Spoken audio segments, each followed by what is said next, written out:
नमस्ते, प्रणाम, स्वागत करती हूँ अपने यूट्यूब चैनल पर। आप सभी लोग के सामने एक झूमर गीत सुनाने जा रहे हैं। आप लोग सुनिएगा और कमेंट बॉक्स में बताइए हमारा गीत कैसे लगा। हम तुहसे पूछिला पातर छयलवा हो लाल के कर से नूरा चादरिया लागल बाटे हो लाल के कर से नूरा। हम तुहसे पूछिला पातर छयलवा हो लाल के कर से नूरा चादरिया लागल बाड़े हो लाल के कर से नूरा। तोहरे सारी के धाना मालिनी बिटिवा हो लाल ऊन कर से नूरा चादरिया लागल बाटे हो लाल। तुहारे सारी के धाना मालिनी बिटिवा हो लाल ऊन कर से नूरा चादरिया लागल बाटे होला।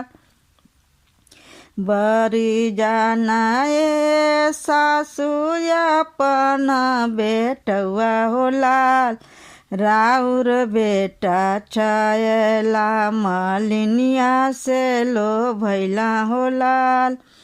राउर बेटा छायला मालिनिया से लो भैला होला।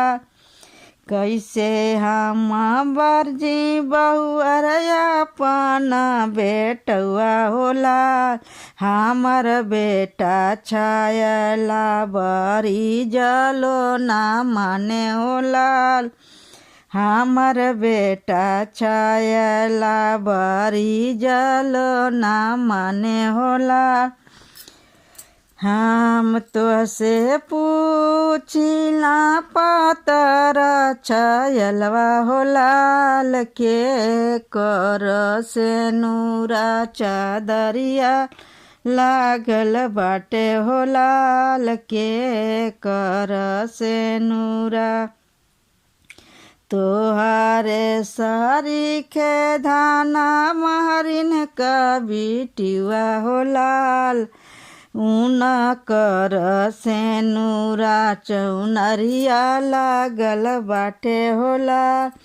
तुहारे सारी के धान पर निहरनी का बिटिवा हो लाल ऊन कर से नूरा चादरिया लागल बाटे हो लाल।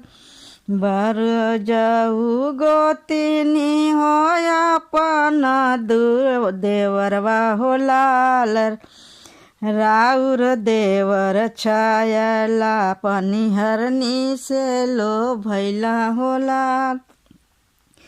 बरी जाऊ गोतिनी हो अपन देवरवा हो लाल राउर देवर छायला पनिहरनी से लो भैला हो लाल।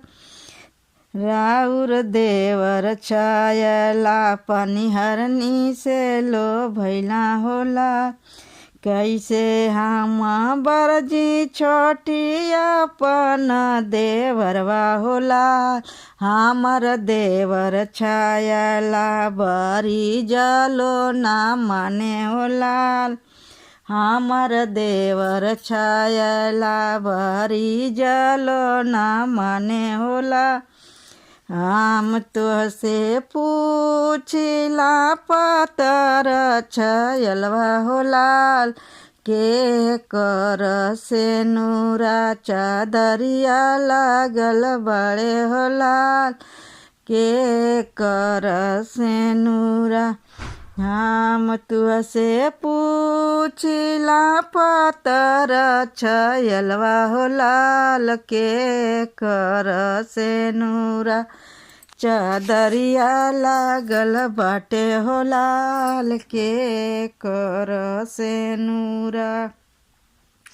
तोहारे सारी खे धाना दबनी का भिटिवा हो लाल ऊन कर से नूरा चादरिया लागल बाड़े हो लाल ऊन कर से नूरा चादरिया लागल बाटे हो लाल बरे जौनाए ननदया पना भैया हो लाल राउर भैया छायला धोबिनी से लो भैना हो लाल राउर भैया छायला धोबिनी से लो भैला होला कैसे बरजी भौजी हो अपना वीरनवा होला हमर भैया छायला बरी जलो